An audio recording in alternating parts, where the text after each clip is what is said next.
종려주일 예수님의 십자가에 관한 영상을 보셨는데 후반부에 나오는 구절이 우리로 하여금 생각하게 합니다.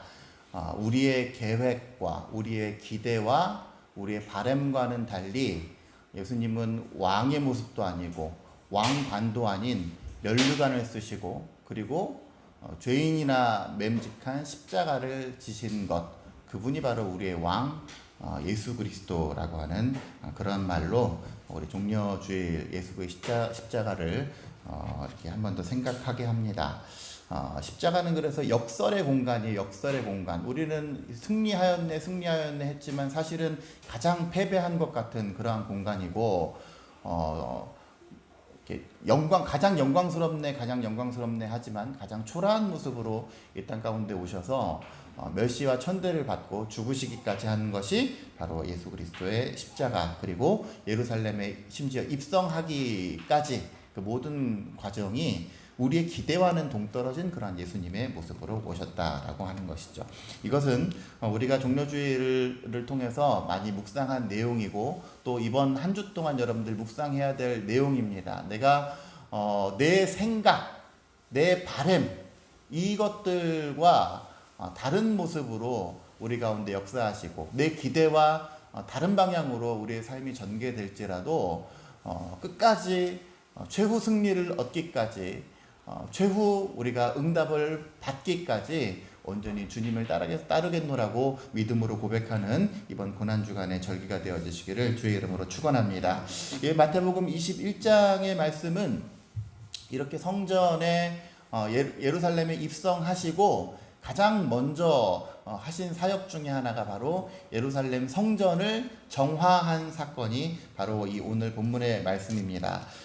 다들 읽어보셔서 아시겠지만 그래도 한 구절 한 구절 읽어보면서 예수님께서 왜 이렇게 평강의 왕이고 평화의 왕인 예수 그리스도께서 속된 말로 뚜껑 열려서 노발대발 하신 이유가 무엇인가에 대해서 그 본질적인 의미를 한번 살펴보고자 합니다. 12절 보실까요?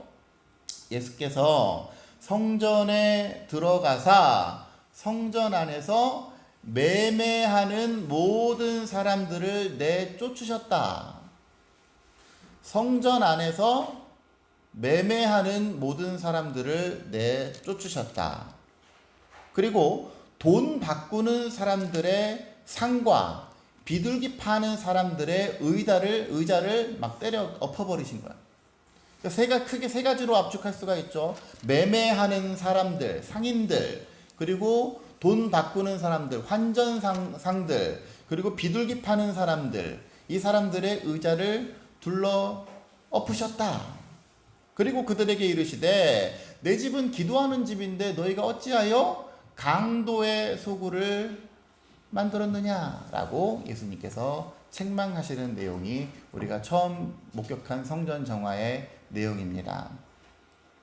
성전엔 뭐가 있어야 돼요? 성전에는 어떤 내용이 있어야 됩니까? 성전에서는 예배가 있어야 하고 하나님을 향한 경배와 예식이 있어야 되는데 뭐가 있대요? 지금 매매가 있고 환전상이 판치고 비둘기 파는 사람들이 있고, 이런 사람들은 과연 지금 여기 왜 있는 걸까요? 여러분, 이 당시에 이스라엘 백성들은 1년에 한 차례는 꼭 예루살렘에 방문을 해야만 했습니다. 왜? 뭐를 지키기 위해서? 유월절을 지키기 위해서. 수많은 순례객들이 예루살렘에 와서 예배를 드려야 돼요. 그런데 지금 비둘기 파는 사람들이 여기 있다라고 하는 건 뭔 의미입니까? 예를 들어 저쪽 북쪽 고향에서 여기 예루살렘에 예배하러 오는데 비둘기 갖고 올 수 있어요? 힘들잖아요. 그래서 여기서 비둘기를 돈으로 교환하는 거예요. 드릴 예물을 여기서 준비를 하는 거예요. 여러분, 우리가 극장 같은 데 가면 외부 음식 금지, 외부 음식 반입 금지 이렇게 되죠. 콜라도 어떻게 꼭 거기에서 정해진 것만 사 먹어야 돼요. 비싼 값에. 그런 식의 비둘기 파는 사람들이라든지 돈 바꾸는 사람들, 성전에 헌금을 할 때는 성전세, 성전 코인을 바꿔야 돼. 제가 어제 저희 식구가 저기 옷을 사러 갔는데 옷가게 그 아이들을 위해서 오락 게임을 준비를 해놨어요. 오락 게임을. 근데 그 오락 게임에 보니까 100원이래 100원. 근데 100원이라서 100원짜리 하나만 넣으면 되는 줄 알았더니 거기 그 카운터에다가 돈을 바꾸래요. 100원을 갖다 주면 코인 같은 거 동전을 줍니다. 그 동전을 넣으세요. 물론 여기서는 그 뭐 110원에 바꿔 하지는 않았어요. 똑같은 동일한 값에 이렇게 코인으로 바꿔줬는데 이 당시 예루살렘에서 자행되는 일들은 이렇게 성전에 예물을 드릴 때 마찬가지로 여기서만 통용되는 돈을 바꿔야 되는데 인센티브를 더 줘야 돼요. 그러니까 예를 들어서 10,000원을 헌금하기 위해서는 11,000원을 낸다거나 이런 식으로 일정한 세율로 이렇게 돈을 바꾸는 사람들, 환전 상인들이 있었어요. 오늘 뒤에 시끄럽네. 성전 안에서 매매하는 기타 필요한 제반 용품들, 이러한 것들을 매매하는 사람들이 있었다. 예수님께서 이 사람들에 대해서 왜 화를 냈을까요? 예수님께서 분노하신 이유가 평화의 왕, 평강의 왕, 너희는 모든 사람들과 더불어 화목하고 화평하라 그랬는데 막 예수님께서 무슨 해결사도 아니고 막 다 때려 엎고 말이죠. 우리가 드라마에서나 보면 해결사들 가가지고 막 다 때려 엎지 않습니까? 다 때려 엎은 거예요. 왜 이런 과격한 모습을 보이기까지 예수님께서 이렇게 분노하셨겠는가? 환전상인들, 매매하는 사람들, 비둘기 파는 사람들이 이 당시에 성전 뜰에 혹은 성전에 들어와 있단 말이죠. 이들은 과연 어떠한 마음을 가지고 성전에 들어가 있는가? 그걸 주목해야 됩니다. 여러분, 이 매매하는 사람들, 상인들, 비둘기 파는 사람들이 이 당시에 성전에 앉아서 많은 순례객들을 만나요. 그런데 정작 이들은 예배에 관심이 없어요. 이들은 뭐만 관심 있어요? 자기 입속 챙기고 자기 배 부르고 그거에만 관심이 있어요.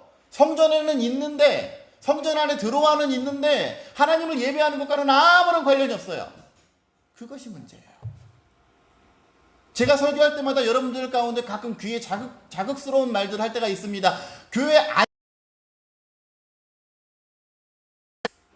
뭐가 중요해요? 안전은 있는데, 교회 안에 속해는 있는데 예배와는 상관이 없어요. 예전에 여기 아시는 분들도 계시지만 예전에 어떤 권사님 한 분이 계셨어요. 국회의원 나가는 권사님인데 교회를 그 작은 교회에서 좀 더 큰 규모의 교회로 옮겼다는 거예요. 그 옮긴 이유가 뭐냐면 거기 유권자가 더 많으니까. 이 양반이 항상 뭐 지금도 오늘 아침에도 보니까 뭐 선거 차들 왔다 갔다 하면서 막 난리 치죠. 이럴 때만 되면 국회의원들이 무지하게 바빠요. 그러니까 거기 가서 앉아 있는 거야. 담임 목사가 이제 끝날 때쯤 뭐 코인오니아 광고할 때쯤 잠깐 우리 뭐 황아무개 분 국회의원 후보자 모시겠습니다. 잠깐 인사 말씀하시지요. 하면 그때 막 인사하고 그러지 않습니까? 그냥 앉아 있는단 말이에요. 그러면 한번 넘겨 짚어서 우리가 100번 넘겨 짚어서 그 사람의 심정을 가지고 그 예배 현장에 우리가 앉아 있어 보자 이겁니다. 어떤 마음이 들어요? 설교 하나도 안 들려요. 뭐만 생각나요? 오직 마음에 내가 이따가 광고할 때 이렇게 미사역으로 저 유권자들의 마음을 사로잡으리라. 이런 생각밖에 안 들어요. 다른 거 하나도 뭐 물론 아멘은 설교 듣는 중에 아멘 할 수도 있어요. 헌금을 낼 수도 있어요. 모든 예배 행위는 다 할 수 있어요. 근데 마음은 콩밭에 가 있어요. 어디에 있어요? 내가 이따가.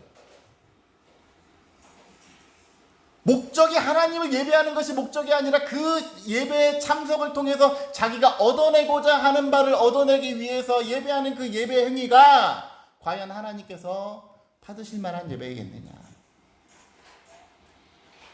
이 사람들에게 극히 화를 내신 그 이유는 바로 성전 안에 들어와는 있지만 성전이라고 하는 공간에 함께 있지만 예배와는 거리가 먼 그들의 모습 때문에 그렇습니다. 저는 앞으로 동일한 얘기를 할지도 몰라요. 물론 성전에 앉아있는 거 굉장히 귀한 일입니다. 성전에 와서 함께 예배하는 거 굉장히 귀한 일이에요. 그러나 우리의 앉아있는 나의 나와 하나님과의 관계가 온전히 예배자로 앉아있는가, 아니면 습관적으로 앉아있는가, 아니면 그도 아니고 정말 나만의 무언가 목적을 성취하기 위해서, 나만의 모든 이득을 취하기 위해서 그렇게 앉아있는 것이라고 한다면 요한계시록에서 얘기한 것처럼 그 예배를 토하여 버리리라. 이것이 예수님께서, 평화의 왕으로 오신 예수님께서 분노하신 이유입니다. 여러분, 성전은 온전히 하나님 앞에 예배하는 공간이에요.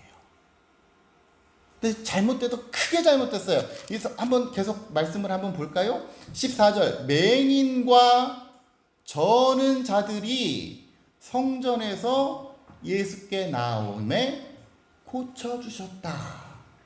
누가요? 예수님이. 지금 전반부는 어떤 일이 일어났어요? 막 난리, 이 사람들 막 징벌하고 막 예수님께서 엄청 흥분하셨죠? 그런데 후반부에 보세요. 맹인과 저는 자들이 성전에서 예수께 나오매 고쳐주셨다. 그런데 대제사장들과 서기관들, 즉 성전 관계자들이 예수께서 하시는 이상한 일과, 이 일들이 이상한 일이래요. 교회에서 예배 아닌 것들에 대해서 분노하는 것, 예배 본질에 어긋난 것에 대해서 분노하는 것, 그리고 하나님, 주의 능력, 예수의 능력으로 병고침을, 이 기적을 베푸는 이 일이 이상한 일이래요. 그거를 이상한 일로 해석하는 거예요. 그리고 또 성전에서 소리질러 호산나, 다윗의 자손이요. 여러분, 호산나가 무슨 뜻이라 그랬어요? 호산나 다 아시죠? 이제 호산나 뭔 뜻입니까? 주여 우리를 제발 구원해줘요.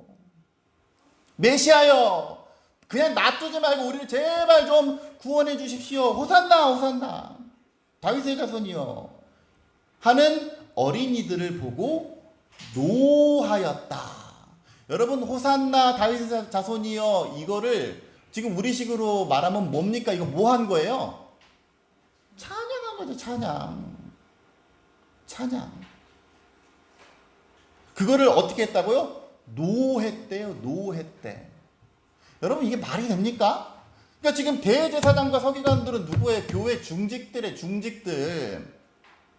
교회 중직들이 뭐에 대해서 이상하게 생각을 한 거예요? 교회 안에서 각종 기적과 이적, 주의 능력으로 기사와 이적이 일어나는 일들, 하나님을 찬미하고 예수 그리스도를 찬미하는 일들에 대해서 이상히 여기고 분노했다는 거예요.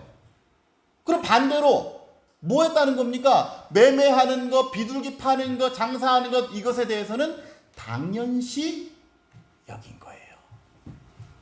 예배가 썩을 대로 썩었죠.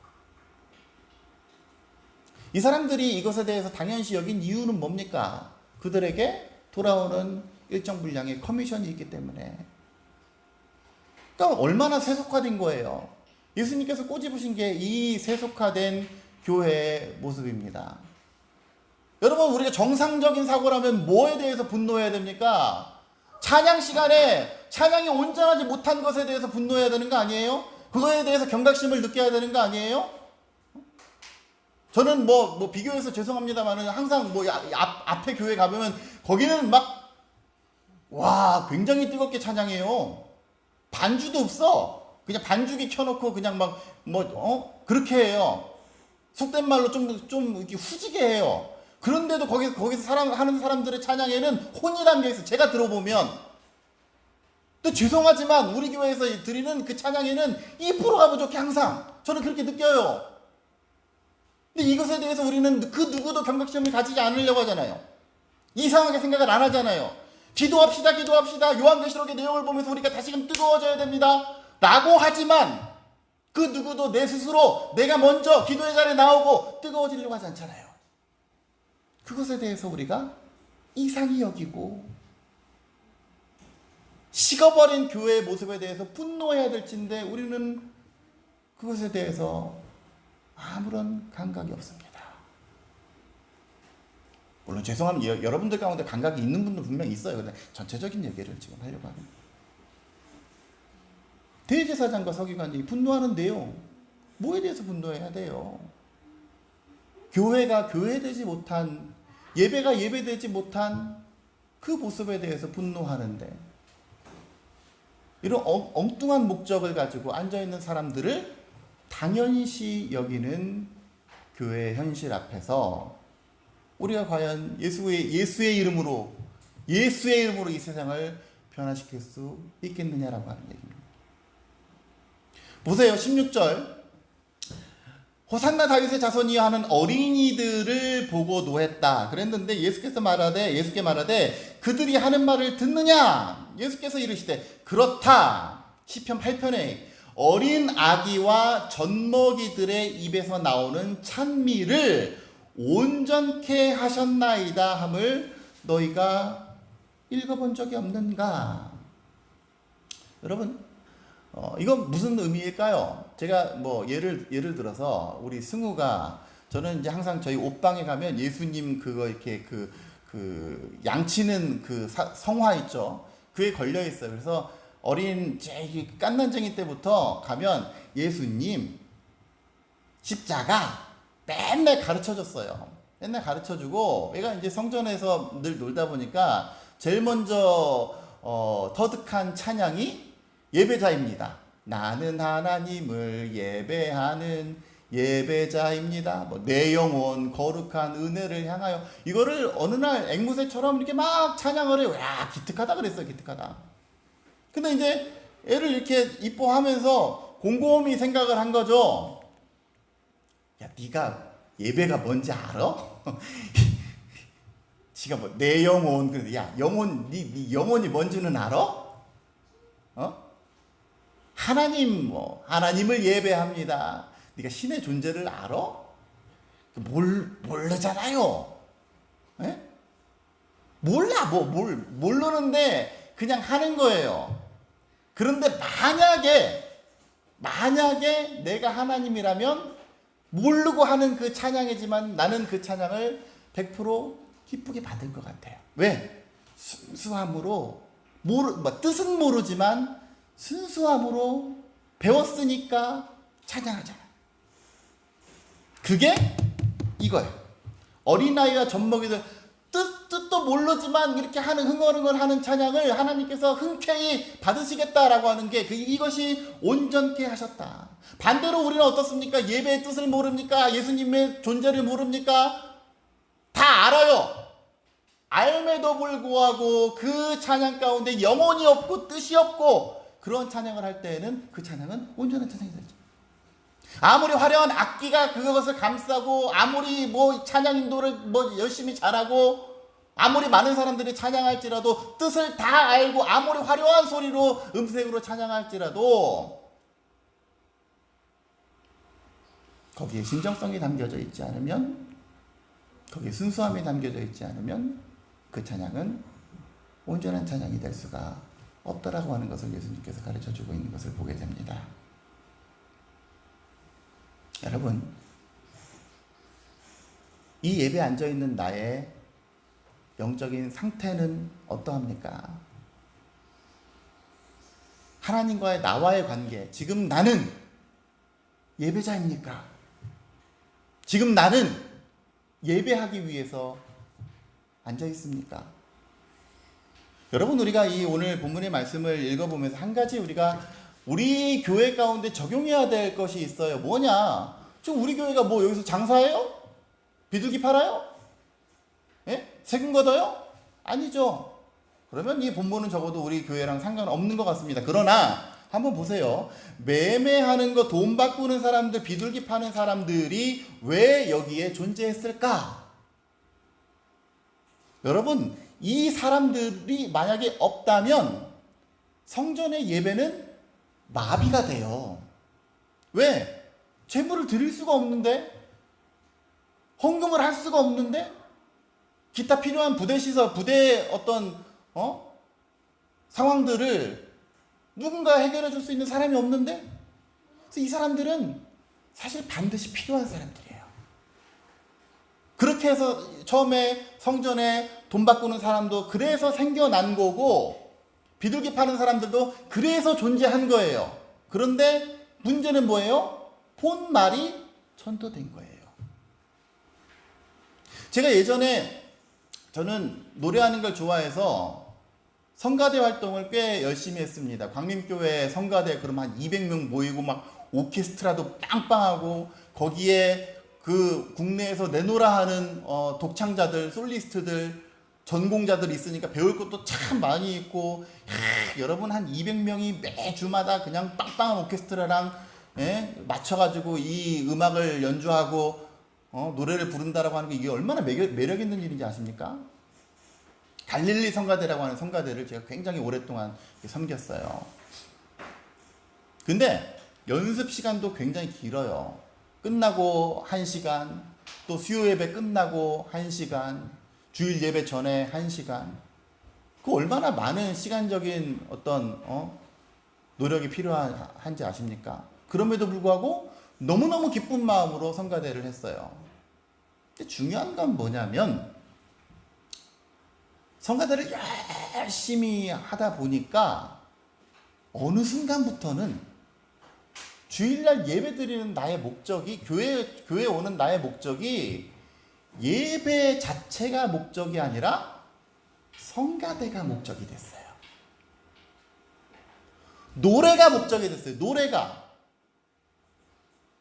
이 예배를 하나님이 어떻게 받으시든지 말든지 그거는 관계가 없어. 내가 오늘 노래를 얼마나 잘하고, 우리 파트의 솔로 부분을 우리가 얼마나 멋지게 잘 해내고, 이 스케일이 대단한 곡, 이번에는 특별히 스케일이 큰 곡인데 사람들이 연습이 부족한데 오늘 잘할 수 있을까? 이런 것에만 정신이 팔려서 정작 그 예배를 받으시는 하나님에 대해서는 뒷전이야.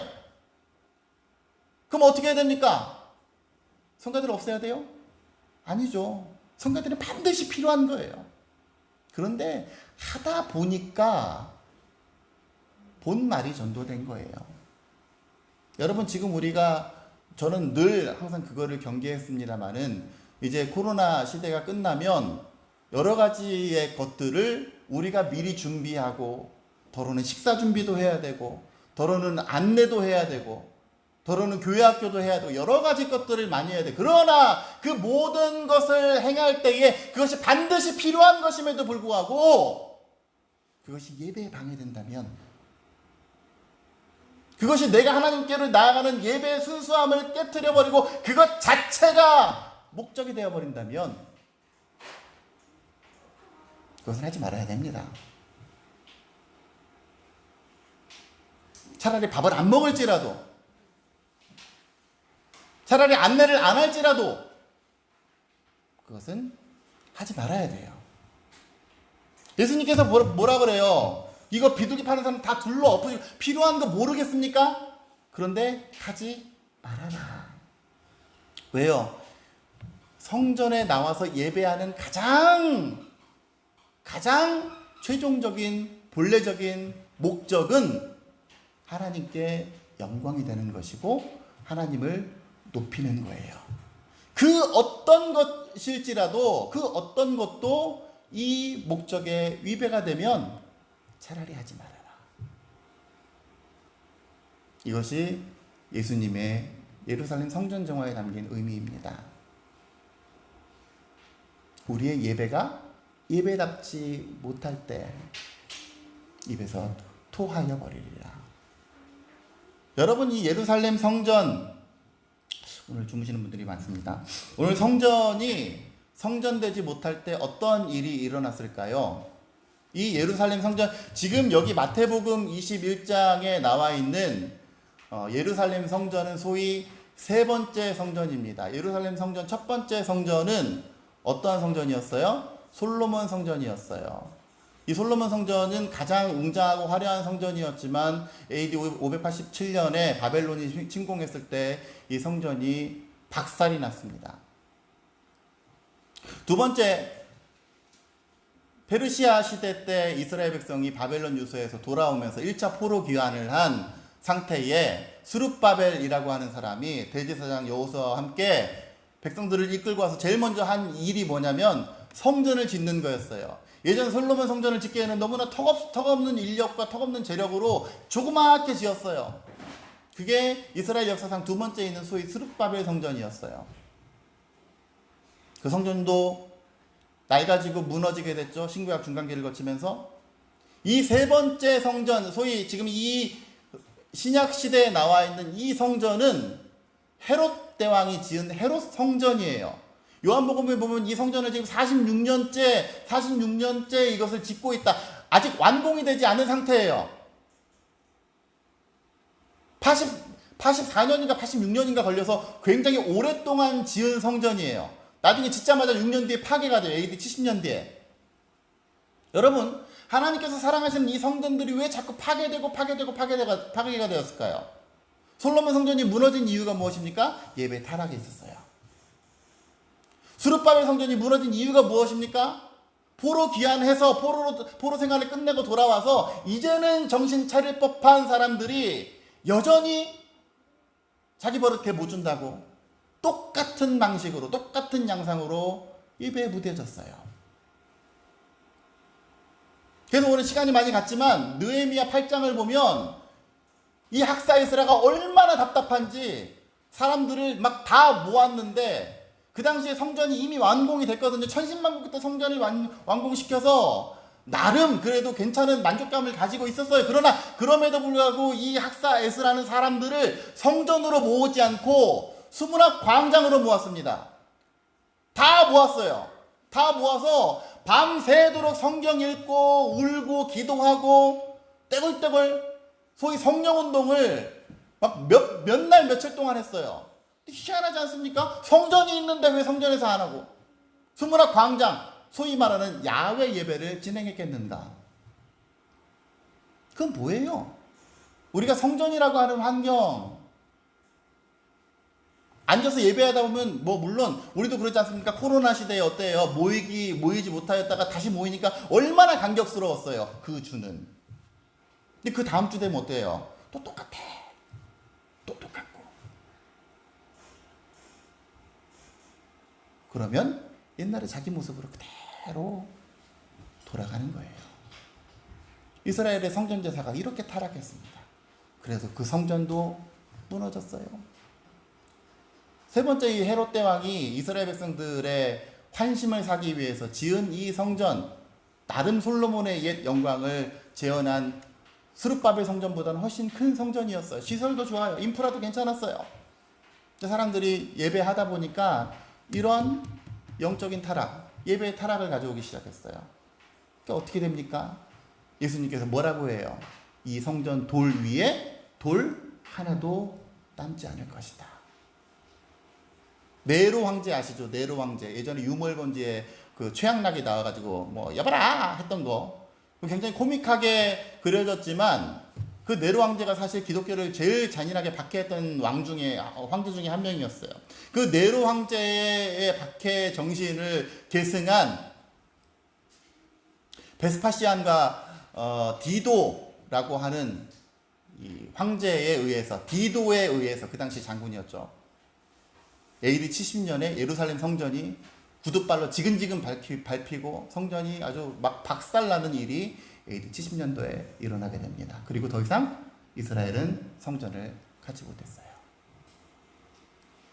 하나님께서 사랑하시는 이 성전이 왜 파괴가 되었을까? 우리는 경각심을 가져야 돼요. 성전이 성전답지 못하면, 예배가 예배답지 못하면 하나님께서는 정리하시는 거예요. 우리 생명의 교회가 예배의 본질을 회복하는 교회가 되었으면 좋겠습니다. 몇 명이 앉아있느냐에 관심 갖지. 제가 엊그저께도 세미나를 다녀왔는데 이 목사님들의 관심은 전부 다 우리 교회가 몇 명인지 재정이 얼마인지 이거에만 관심이 너무 많아요. 저도 다르지 않습니다. 그러나 아무리 많은 사람이 모인들 그 예배가 가치를 잃어간 예배라면 그게 뭔 의미가 있어요? 반대로 뭐 몇 명 안 모여 있는 교회지만 정말 열정과 열심을 가지고 그 예배 순간 하나라도 놓치지 않으려고 하는 내 상황에 핑계대지 않고 내 지금 내가 뭘 하기 때문에 나는 예배 못해, 이게 아니라 어떠한 상황에서든지 내가 예배 끈을 놓지 않으려고 하는 그러한 집중과 그러한 열정과 그런 헌신을 가지고 예배한다면 이게 몇 명이 앉아있든 그게 뭔 상관이야. 하나님께서 기뻐 받으시는 예배, 그 예배가 회복되고 그 기도가 회복되고 그 말씀의 역사가 회복되어서 오늘 대제사장과 서기관들이 성전에서 일어나는 기적과 이적에 대해서 이상히 여길 뿐만 아니라 찬송에 대해서 거부감을 나타내는 그러한 교회의 모습이 아니라 오히려 찬송이 넘쳐나고 기도의 열기가 충만하고 말씀의 응답이 귀하게 우리 가운데 선포되어지는 그러한 우리 교회가 될 수 있도록 나아가는 저와 여러분들 되어주시길 주의 이름으로 축원합니다. 하나만 더 보도록 하겠습니다. 고린도전서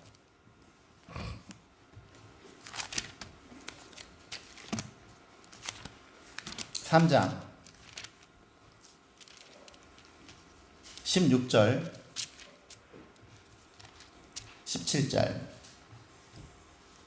고린도전서 3장 16절 17절 우리 다 같이 큰 소리로 읽을까요? 시작. 너희가 하나님의 성전인 것과 하나님의 성령이 너희 안에 계시는 것을 알지 못하느냐? 누구든지 하나님의 성전을 더럽히면 하나님이 그 사람을 멸하시리라. 하나님의 성전은 거룩하니 너희도 그러하니라. 교회는 건물이 아니에요. 에클레시아라고 하는 것은 성도들, 거룩한 성도들의 모임이 교회입니다. 라고 했을 때는 공간적인 의미도 있겠지만 성경이 말하는 정말 성전은 나 자신이에요. 내가 성전되지 못하면, 내 삶이 성전되지 못하고 예배가 예배되지 못하면 버리시리라. 우리는 이 말을 결코 가벼이 들어서는 안 됩니다. 바라기는 사랑하는 생명의 교회 성도 여러분, 내가 성도라고 일컬어지기에 부끄럼 없는 삶, 내 삶이 성전이라고 일컬어지기에 부끄럼 없는 우리 모두 예배자가 되어서 오늘 하나님께서 찾으시는 예배자, 하나님께서 기뻐 받으시는 어린아이야 젖먹이의 찬양, 정말 비록 잘 모르지만, 내가 지식적으로는 잘 모를지라도 내 안에 순수함과 열정을 가지고 하나님을 찬미하는 그 찬양을 하나님께서 온전히 기쁘게 받으시는 것처럼, 비록 우리가 세상에 가진 것은 없고 또 하나님에 대한 이해가 적을지라도 그럼에도 불구하고 순전함과 순수함으로 온전히 하나님 앞에 예배자가 되어서 참으로 악하고 패역한 이 시대에 하나님께서 찾으실 만한 우리 각 사람의 예배자로 서시는 저와 여러분들, 그리고 이 재단 생명의 교회가 되어주시기를 주의 이름으로 간절히 축원합니다.